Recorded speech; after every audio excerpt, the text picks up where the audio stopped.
үзэгчтэй гол сэдвүү ярилцахын цаг эхэлж байна. За, Монгол улс дэлхийн худалдааны байгууллагад элсэн орсон улс байдаг. За, дэлхийн худалдааны байгууллагад элсэн орсон улсууд өнөөдөр за ямар ашигтай, ямар боломжтой байдаг талаар ярилцахаар за, Сонгон найрхан дургийн шинэ намын дарга олон улсын харилцаа судлаач Ингс сайхан манай студид ирсэн байна. Таны өнөөдрийн мэндийг хүргэе. За, та бүхэнд өнөөдрийн мэндийг төвшүүлье. За, тэгэхээр Монгол улс дэлхийн худалдааны байгууллагад хизээ яг нэгдэж орсон бэ? Дэлхийн худалдааны байгууллагад ямар байгууллага байдаг? Энэ талаар хоёулаа ярих хэлье, тий. За, Монгол улс 1997 онд дэлхийн худалдааны байгууллагад хөгжиж байгаа орны статустай элсэж ороод нийтдээ нэг 60 гаруй төрлийн олон талт гэрээ хэлцээрт нэгдсэн байдаг. За, энэ 60 гаруй төрлийн олон талт гэрээ хэлцээр нь дэлхийн худалдааны байгууллагын одоо нэгдсэн тогтолцоо дэлхийн худалдааны байгууллагын одоо их зүүн их сурвалжинд болж өгч байгаа юм. За, тэгэхээр энэ дэлхийн худалдааны байгууллагууд хэд хэдэн одоо үндсэн зарчимдаар явагддаг. Нэгдүгээрт нь бол үндсэнд одоо үндэсний нэн тааламжтай байх зарчим гэж. Жишээлбэл манай Монгол улс Оросын холбооны улсад одоо төмөр замын тарифын хөнгөлөлт өгсөн байгаа. Тэгэхээр бид нар бусад одоо орнуудад мөн адил тэр тарифын хөнгөлөлтийг олох ёстой л гэсэн үг. За, хоёрдугаарт нь бол барааны гарал үүслэр нь ялгуурлан гадуурхгүй байх зарчим. Аль ч улсад ямар одоо бараа бүтээгдэхүүнийг үйлдвэрлэсэн байна, тэрийг дэлхийн одоо олон улсын худалдааны тавцан дээр ялгуурлаж болохгүй л гэсэн үг. Гуравдугаарт нь гэвэл хөгжиж байгаа орн болно нэн бүрэ хөгжилтэй орнуудад ялгамжтай хандах зарчим. Энэ нь бол одоо сүүлд батлагдсан худалдааг хөнгөвчлөх хэлцээр за тэр нэн бүрэ хөгжилтэй орнуудад олгох одоо хүнсний боломж энэ төргээд маш олон хөнгөлт боломжууд байдаг. За, дараагийн дугаарт нь энэ олон улсын худалдаа ил тод хариуцлагатай байх гэсэн ийм дөрвөн үндсэн зарчимдаар явагддаг юм байна. За, олон улсын дэлхийн худалдааны байгууллага 1947 онд Швейцарын Женев хотно одоо тариф худалдааны ерөнхий хэлцээр байгуулад тэнд 30 гаруй орн нэгдэж анх байгуулж ирсэн. За, 1960 онд Уругвай үе шатны хэлцээ эхэлсэн. 1980 онд Токиогийн үе шатны хэлцээ эхэлсэн. За, 1995 онд байгуулагдаад 2001 онд Дохогийн үе шатны хэлцээнүүд эхэлсэн юм байна. За, энэ хэлцээнүүдээр бол олон улсын энэ худалдааг цаашаага өнөөгийн цаг үетэй нийцүүлж энэ олон талт хэлцээрүүдийг шинжлэх, сайжруулах, ялангуяа Дохогийн үе шатны хэлцээрүүдээр хөгжиж байгаа орн болно нэм бүрэ одоо хөгжилтэй орнуудад боломжууд олгосон байгаа юм. Жишээлбэл тэн дээр хөдөө аж ахуйн хэлцээр батлагдсан байдیں۔ Тэгэхээр Монгол улс энэ дэлхийн худалдааны байгууллагын олон талт хэлцээрт нэгдэж орсон атлаа бид нар огт боломжуудаа ашиглахгүй байгаа. 2004 онд 2013 онд дэлхийн худалдааны байгууллага Монгол улсын худалдааны тайланг авч хэлцээд та нар үндэсний үйлдвэрлэлээ дэмжих зах зээлээ хамгаалах тал дээр одоо төрийн албаны бүтэц байхгүй байна. Дэлхийн худалдаа өөрөөр хэлбэл дэлхийн худалдааг та нар одоо ном журмаар нь хийж чадахгүй алдагдaltaа хийж байна гэдгийг биднэрт онцгойлон анхааруулсан байдаг. Дэлхийн худалдааны байгууллагын тэр дээр дурдсан тэр 60 төрлийн одоо хэлцээрүүдээс би одоо ашиглаж болох хэлцээрүүдийн дурдъя л да. Нэгдүгээрт нь демпинг манайх ер нь ашиглаагүй. Ашигласан юм нэгч байхгүй. Демпингийн эсрэг хэлцээр гэж байдгийг. Энэ одоо 1975 онд батлагдсан олон талт хэлцээр. Энэ ямар хэлцээр вэ гэхээр экспортлагч орны зах зээлийн үнээс доогуур гадагшаа экспортлог демпингийн эсрэг гэдэг юм л да. Демпинг гэдэг юм л да. Тэгээд энэний эсрэг одоо хэлцээр батлагдсан байдаг. Жишээлбэл манайх хятадын зах зээлийн үнээс доогуур тийм маш олон бараа бүтээгдэхүүнийг одоо импортлж авч штэ. Энийгээ бид нэр одоо ингээд олон улсын дэлхийн худалдааны байгууллагын маргаан шийдвэрлэх комисс гэж байгаа юм. Тэнд гомдол гаргаад асуудлыг шийдвэрлэх бүрэн одоо боломж байгаа юм. Тэгэхээр хэрвээ бид одоо гомдол гаргах юм бол дэлхийн худалдааны байгууллага тэр тухайн улс оронд одоо мөрдөн шалах үйл ажиллагаа явуулаад хариуцлага тооцдог. За, дараа нь саарамжуулах бол энэ татаасын хэлцээр гэж үтэй. За, хэрвээ үндэсний үйлдвэрлэлээ хамгаалах, зах зээлээ одоо дэмжих тийм зорилгоор одоо тухайн улс орны засгийн газар нь бол одоо гадны импортын барааг саарамжуулж татаас олгодог ийм одоо гэрээ хэлцээр бас байгаа.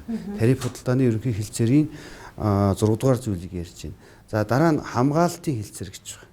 За тариф худалдааны ерөнхий хэлцээрийн 7 дугаар зүйл үндэсний үйлдвэрлэлд одоо нэн аюултай хохирол учруулахаар байх юм бол шууд хамгаалтыг авч болно гэж байна. Манай Монгол улс үндэсний үйлдвэрлэлээ дэмжих зах зээлээ хамгаалах тал дээр нэг ч ийм бодлого авч явуулж үзээгүй юм бол. Тийм учраас өнөөдөр манай үндэсний үйлдвэрлэл одоо ийм байдалд орчихсон байгаа. Дараа нь худалдаа хөнгөвчлөх хэлцээр, гарал үүслийн дүрмийн тухай хэлцээр, худалдааны саад тодорхойлыг арилгах хэлцээр гээд нийтдээ энэ их олон хэлцээрүүдийг бид нар ашиглаж чадахгүй байна. Энийг мэддэг төрийн албан хаагч байхгүй байна. Ийм л зүйл байгаа.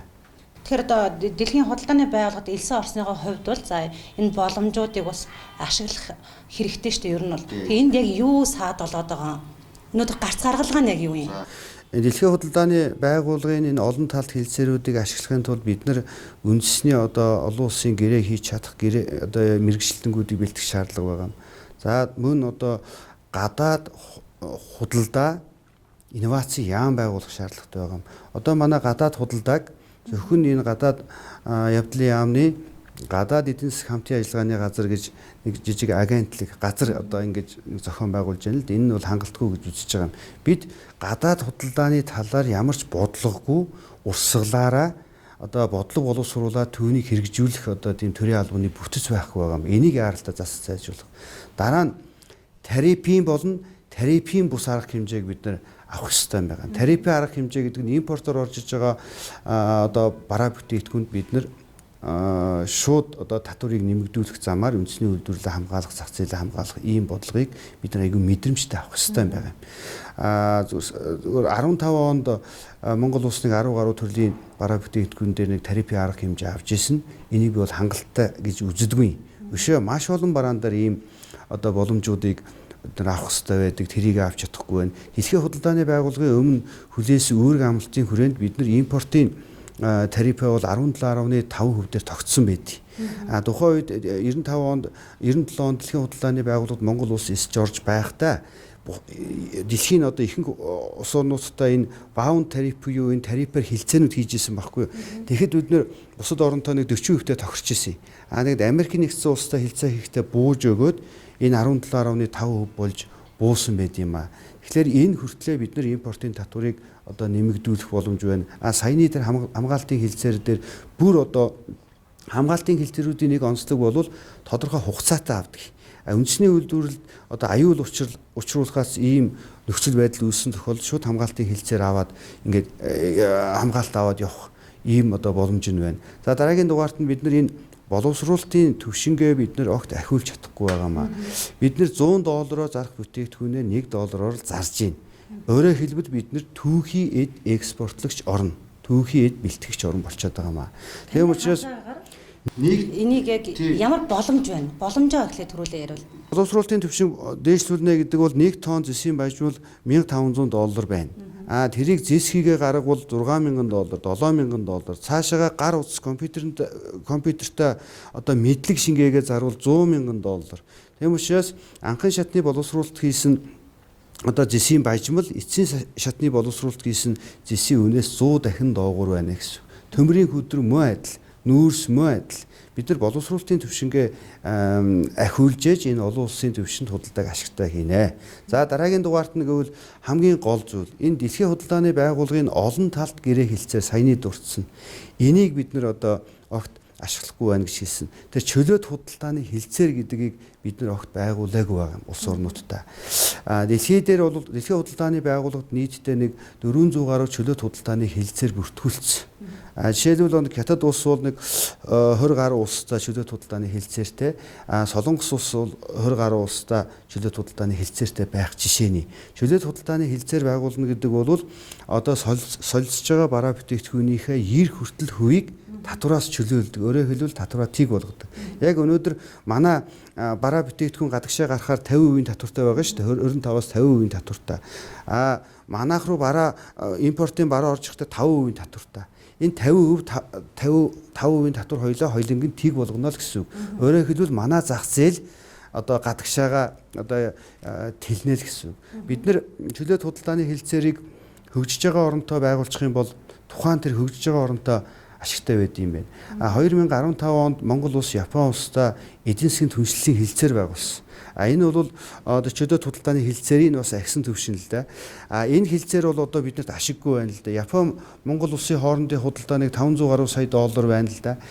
Бид нар Японоос 400 гаруй сая долларын бараа импортлоод гадагшаага 100 сая долларын бараа экспортлж байна. Тэгэхээр энэ бидний нөгөө экспортлох бараа бүтээгдэхүүний тоо хэмжээ одоо өрсөлдөх чадвар муу учраас бид нар экспортлж чадахгүй байна л гэсэн үг. Тийм учраас одоо гол нэрийн бараа бүтээгдэхүүн дээр бид нар татврын хөнгөлөлт авч чадаагүй юм байлаа. Одоо Японтой тэр гэрээ хилцээр хийхдээ. Энэ Аз Европын эзэн засгийн холбоо гэж сүүлийн үед энэ даяаршил гэдэг юм чинь бас зогсонгүй байдал руу ороод дангааршил гэдэг энэ улс орнууд энэ бүс нутагта одоо бүс нутгийнхаа одоо интеграцид нэгдэх хамтарч ажиллах ийм асуудал нэлээд түгээмэл болчлоо л да. Тэгэхээр манай энэ Аз Европын холбоо гээд энэ Армени, Беларусь, Казахстан, Киргиз, Оросын холбооны улс гээд энэ 5 улс нэгдсэн ийм холбоо байгаа. Энэ холбоо руу бид нар одоо чөлөөт худалдааны хилцээр байгуулчих юм бол илүү ашигтай байх тийм нөхцөл байдал харагдаад байгаа маа. Адилхан ГОСТ стандарттай. Бидний одоо цаг агаарын хувьд одоо ойролцоо.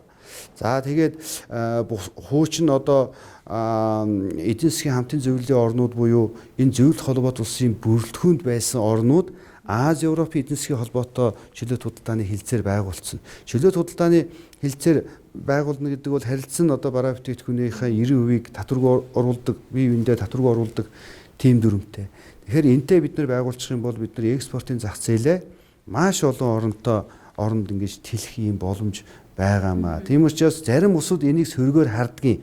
Бид нар чөлөөт худалдааны хилцээр байгуулчих юм бол бидний одоо гаднаас орж иж байгаа импортын татвар тийг болно л гэсэн үг шүү дээ. Тэгэхээр манайх үндэсний үйлдвэрлэлээ ингээд устгах нь үндэсний үйлдвэрлэлээ одоо дэмжихгүй юм асуудлууд үүснэ гэж яриад байгаа юм. Тэгэхээр одоо энэ дэлхий чинь ингээд хавтгай болж шүү дээ. Тэгэхээр манай үндэсний үйлдвэрлэгч нар бол дэлхийн одоо бусад үйлдвэрлэгч нартай өрсөлдөхөл тийм шаардлага гарч иж байгаа байхгүй юу? Энэ тулд энэ чөлөөт худалдааны хилцээр гэдгийг өнөөдөр хийхгүй байна.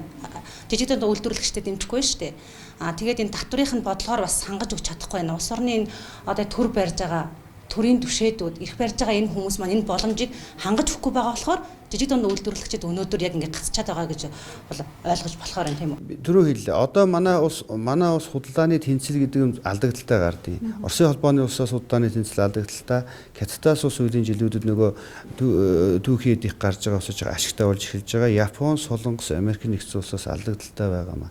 Тийм учраас энийг л одоо ашигтай болгохын тулд бид нар тэр дэлхийн худалдааны байгууллагын олон талт хэлэлцээрүүдийг тулан ашиглая. Эсвэл нөгөө төгөр тэр Аз Европын холбоо гээд тэр усуудтайгаа татвараа харилцан тэгэлчий. Тэгээд хоёр талдаа ашигтай худалдаа хий. Нөгөө талдаа энэ өндөр хөгжилтэй орнуудтай бид нар татвараа одоо өндөр болгоё, нэмий, хамгаалъя гэж шүү дээ. Энд чинь хоёр ийм асуудал яригдаад байгааг энийг бас ойлгох хэрэгтэй. За тэгэхээр та жишээ дурдаа сая хэд хэдэн орныг хэллээ. Тэгээд чөлөөт худалдааны хэлэлцээрийг одоо хийхэд манай Монгол улсад яг юу яг саад болоод байгаа гэдэг бүр яг товч буюу тодорхой тайлбар. Зэрийг одоо манайх Хятад улстай, Солонгос улстай судалж байгаа юм билээ. Энийг чөлөөт худалдааны хэлэлцээр хийхийн тулд маш олон жилийн судалгаа шаардлагатай байд юм л да. Хэрвээ бид нар одоо Солонгос ч юм уу Хятад улстай худалдааны хэлэлцээр байгуулах юм бол манад бол туулийн ашиггүй байхаар харагдаж байгаа юм. Ягаад гэвэл эдгээр чинь одоо хай технологи хөгжсөн ийм улсууд тэдний бараа манайх руу ихээр орж ирнэ л гэсэн үг шүү дээ. Бидэнд одоо тийшээ гарах бараа бүтээгдэхүүний тоо хэмжээ хязгаарлагдвал байгаа. Харин одоо түрүүний миний хэлдэг тэр Аз Европын холбоотой өнөөдөр байгуулчих юм бол эднэрт бас харилцан ашигтай байх тийм нөхцөл бүрдээд байна л да. Тийм учраас төр засгийн зүгээс энэ дэлхийн худалдааны байгууллага гэдэг байгууллагын олон талт хэлэлцээрүүдийг сайн судалж маш сайн тийм олон улсын түвшинд гэрээ хэлэлцээр хийх үндэсний тийм багийг бүрдүүлэх шаардлагатай байгаа. За баярлалаа, бидний ярилцах сэдв энэ хүрээд өндөрлөж байна. За өнөөдөр манай гол сэдвийн ярилцлагын нэвтрүүлэг Цөмгөн найрхан дургийн шинэ намын дарга олон улсын харилцаа судлаач Инх сайхан оролцлоо. Анхаарал хандуулсан үзэгч та бүхэнд баярлалаа.